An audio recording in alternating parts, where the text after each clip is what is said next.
ظهر الملك محمد السادس اليوم الاثنين وهو يستقبل الرئيس الفرنسي إيمانويل ماكرون مستعينا بعكاز طبي، حيث لقيت هذه الصور انتباه وتعاطف المواطنين المغاربة وسائر المهتمين بمجريات هذه الزيارة.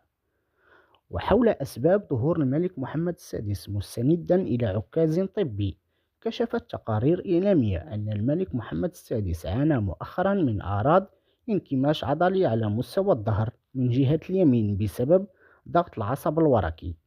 وقد بدت هذه الأعراض الطبية خلال الأنشطة الملكية الأخيرة، خصوصا خلال استقبال الحكومة في نسختها الجديدة بعد التعديل الحكومي الأخير، وكذا في مراسم تعيين الولاة والعمال الجدد.